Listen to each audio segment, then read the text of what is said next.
किसान भाइयों, मेरा नाम सचिन पवार है। मैं गांव दोगट से हूँ। देखिए, मेरे द्वारा दी गई जानकारी अगर किसान भाइयों आपको अच्छी लगती है तो मेरे चैनल को सब्सक्राइब जरूर करें। देखिए किसान भाइयों, आज की जो ये वीडियो है ना, ये सरसों की बुआई को लेकर है। देखिए, जैसे किसान भाई ने सरसों की बुआई करनी है तो उसके लिए तो बीजों का पता ही है। पॉइनीर आता है 45S40। सादा मत लीजिए, पावर वाला लीजिए, क्योंकि वो पहले से ही बीज शोधन होके आता है। पहली बात तो ये, या फिर एक और बेस्ट वैरायटी है सरसों की, एडवांटा 414 ले लीजिए। वो भी बेस्ट वैरायटी है, पाला भी नहीं मानती, बहुत अच्छा उत्पादन देती है, 2 से 2.5 क्विंटल पर बीघा निकल जाती है। एक लेट वैरायटी आती है, जैसे किसान भाई बोएंगे 1 नवंबर, 5 नवंबर या 18 नवंबर तक का, तो ये वैरायटी है एडवांटा की 427। इसके बारे में तो बात हो गई। अब देखिए, सरसों बुआई कर रहे हैं किसान भाई, या कुछ किसान भाइयों ने कर दी है, तो वो ध्यान से सुने कि अब उनको क्या करना चाहिए।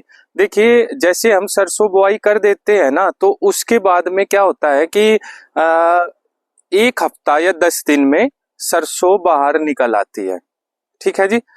तो जैसे ही छोटी छोटी सरसों रहती है ना, तो उसमें क्या होता है, एक फलिया बीटल नाम का एक जीवाणु आता है, मतलब फलिया बीटल। ठीक है ना, ये एक रस चूसक कीट होता है जो हमारे सरसों के पत्ते को छोटे छोटे से कोई खाना स्टार्ट करता है, जिससे उसमें छेद छेद हो जाते हैं।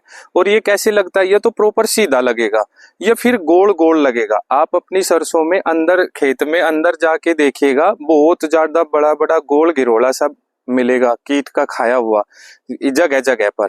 तो उससे बचने के लिए हमें क्या करना चाहिए, जैसे ही हमारी सरसों बाहर निकल आती है 1 हफ्ता या 10 दिन में, तो 15 दिन में, बस इसी के अंतराल पर आपको क्या करना चाहिए, एक आता है जो फंगस को भी रोकता है और इस रस चूसक कीट को भी रोकता है। उसका नाम है मेलाथिन। मेलाथिन 5%, ये श्रीराम कंपनी का आता है। इसको आपको पाउडर फॉर्म में आता है ये, बिल्कुल इसे पाउडर डस्टिकल भी बोलते हैं।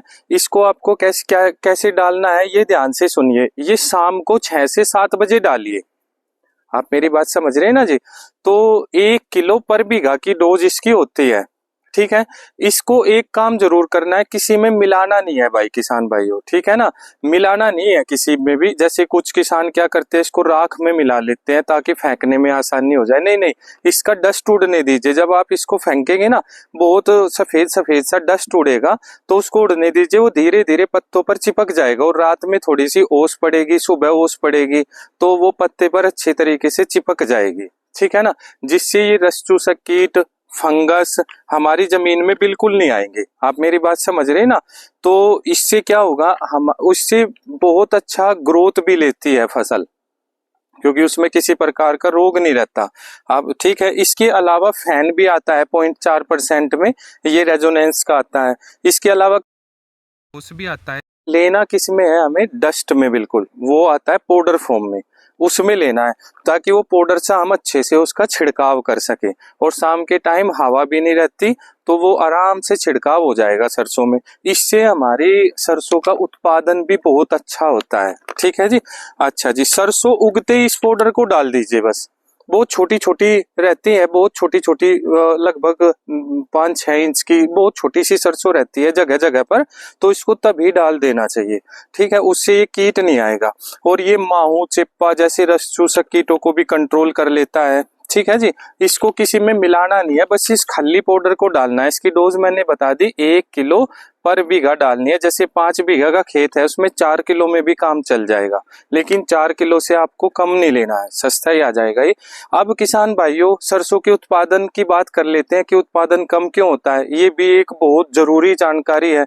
हमें क्या करना चाहिए कि जब हम पहला पानी लगाते हैं ना, पहला पानी हमें सरसों में तब लगाना चाहिए जब सरसों हल्की हल्की सी मुरझा जाए, यानी कि अब इसको जरूरत है पानी की, या फिर पौधा बिल्कुल काला सा पड़ जाता है, उस समय पे लगाना चाहिए। और पहला पानी कभी भी खाली मत लगाए। यूरिया के साथ 1 किलो पर बीघा सल्फर जरूर मिलाए उसमें। जैसे आपको 3 बीघे में डालना है, 1 बैग यूरिया का ले लीजिए और 3 किलो सल्फर ले लीजिए। और सल्फर पाउडर वाला नहीं होना चाहिए, सल्फर दानेदार होना चाहिए। ठीक है जी। तो ये डोज हमें देनी चाहिए पहले पानी पर ही, फिर हमारे खेत में उत्पादन अब बिल्कुल भी कम नहीं होगा। कुछ किसान क्या करते हैं, खाली पानी लगा देते हैं, यूरिया डाल देते हैं, सल्फर बाद में देते हैं। भाई पहले पानी पर ही सल्फर देना होता है। ठीक है जी। अब ये भी मैंने आपको जानकारी दे दी, ठीक है जी। तो सल्फर की भी जानकारी होगी और ये पाउडर वाली भी जानकारी होगी।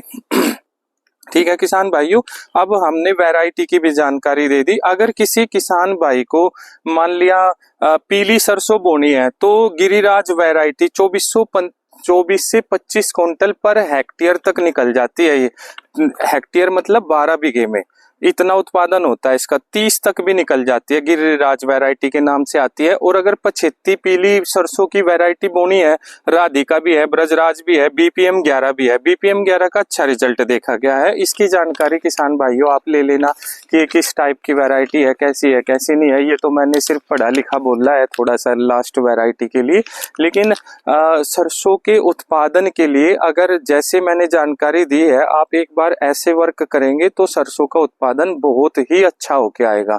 बहुत बहुत धन्यवाद किसान भाइयों, राम राम जी।